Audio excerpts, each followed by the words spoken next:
Naghahanap kami ng isda na na-stack sa batuhan. Ngunit wala man lang kami nakita rito.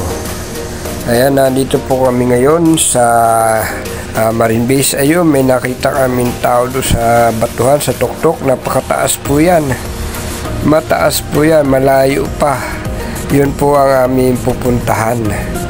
Ngunit yung mga nauna sa amin ay bumalik at sabi mahirap daw ang pag-akyat kaya hindi na tumuloy. Ayan, kaya kami ay hindi na rin pupunta doon.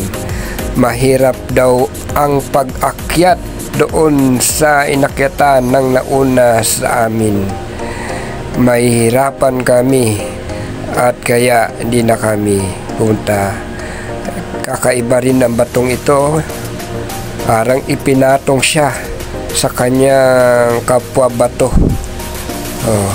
Nakapatong na malaking bato sa kapwa bato. Titingnan natin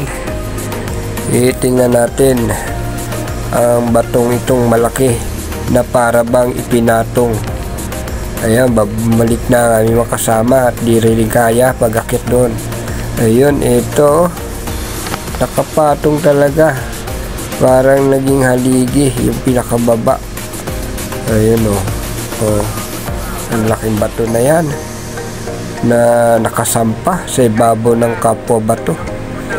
Ayan si EJ, may dala ng tungkod. Pagpunta rito walang tungkod, pagbaba pa uwi may tungkod na. Ayan, dito na lang po kami magtatampisaw. Hindi na kami makakit doon. Ito, grabe pag may nahulog na bato doon sa taas. Napakadelikado dito sa amin na nasa baba. Napakadelikado. Ayan, ang bato na yan. Kaya pag may naramdam na konting gindol, tsak magbabagsakan ng bato. Ayan. Ayan ang bato na yan, no? Inahampas ng alon yan pag may bagyo. Malaki alon, sigurado ko inahampas yan at natitibag ang mga bato rito at bumabagsak. Ayan, gaya niya, no? Eto na nga, dito na nga lang kami, hindi na kami aakyat. Malalaki po ang alon na tumatama sa batuhan. Ayan, dahil sa init, ayan, magbabasa-basa para makaramdaman ng ginhawa ang aming katawan. Ayan, yun grabing lakas ng hampas ng alon na yun. Buti na lang may nakaharang na bato kay EJ. Hindi, madadala siya niya, no? Grabe ang hampas ng alon na yan, no? Malalaki po ang alon. Ayan.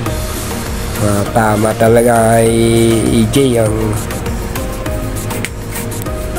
hampas ng alon. Ayan, dito muna po kami at hintay namin aming mga kasama na umakyat sa tuktok. Sila lang nakasampa roon. Sila lang nakasampa at hindi na rin daw kakayanin na makarating doon dahil mahirap ang akyatin. Tanging mga malalakas na nilalang lamang makakasampa roon. Ayan, ito po yung lugar ng aming pinuntahan. Sa gilid po kami dumaan sa mabatong lugar na ito. Ito po pala ay sa Marine Base Ternate. Ayan, kita balikan natin, no? Gaano kataas yan.